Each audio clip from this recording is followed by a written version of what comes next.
guys! Welcome to the vlog. So, ang gagawin natin ngayon is bali mamaya sa second vlog ko ay mag-change oil kami ng aming sasakyan. So, ako na lang ang mag-change oil kasi mas magastos pag sa labas. Is alam ko naman yung mag-change oil. So, ang vlog po natin ngayon is ito yung mga tools at saka mga specs na gagamitin natin sa aming pag change oil ng aming sasakyan.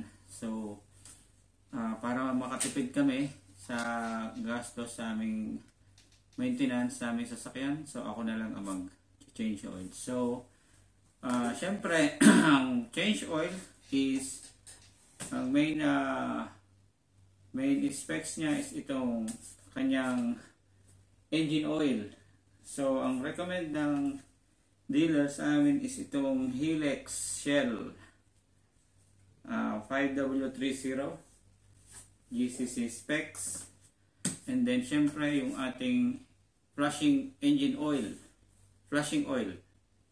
Para malinis yung engine sa loob bago natin siya palitan ng bagong engine oil. At syempre, kailangan natin ng dalawang jack stand magkabila, kaliwat kanan, para secure kasi flat lang yung aming flooring sa ibaba. Wala kami yung medyo access sa baba. So, kailangan natin ng safety ng stable jack stand.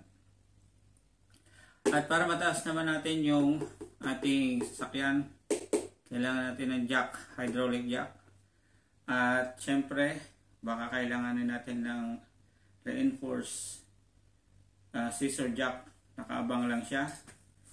And then syempre, ang ating basin para sa ating pagdedrain ng ating lumang engine oil. And sa flushing din, i-drain din natin siya bago natin siya malagyan ng bagong engine oil.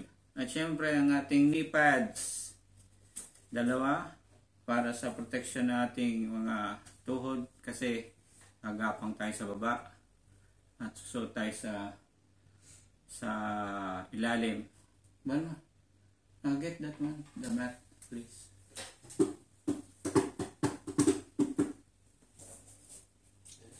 Yeah, put it here. Wait, careful. So, ayan. Kailangan natin ng mga tools. Ating ratchet. Ito yung para sa oil filter wrench. At syempre, yung another ratchet natin para sa pag-iigpit natin. Pag mag-iigpit, mas malaking ratchet na. And syempre, yung clip remover para ma-remove natin yung mga clip para sa cover. And then, yung sa oil plug. 14mm size. And meron din tayong reinforced socket wrench 17. Baka kailangan natin gamitin para sa pagtanggal ng ating oil filter. And syempre, ang ating hand gloves, cotton gloves, para protection sa ating kamay, para hindi tayo masugatan. At syempre, we will deal sa oil. So, para ma-lessen ang ating contact sa oil ng ating balat, use tayo ng plastic hand gloves. So, ayan guys, kompleto na ang ating mga gamit. Importante yung naka-ready na para ma-minimize natin yung abala, para balik dito, balik doon, kuha dito, kuha doon ng mga gamit. So, importante sa ating gagawin na kompleto ang ating tools, set of tools. At ito pa pala yung pinaka-importante din sa spec, yung oil filter. Yan, lahat po ng spec na to is binili ko para suggested nila is lahat is original. Medyo mahal pero para ma-maintain natin yung performance ng ating sasakyan, para kasi pagka gumamit tayo ng hindi original, duplicate is baka maka-apekto sa performance ng sasakyan. So baka lalo siyang magka-problema.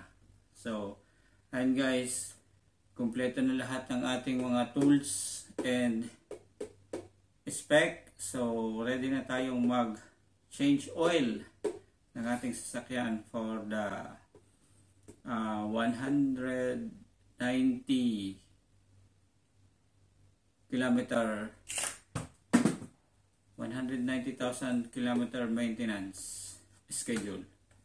So guys, thank you for watching and see you on the next vlog para sa ating bye guys.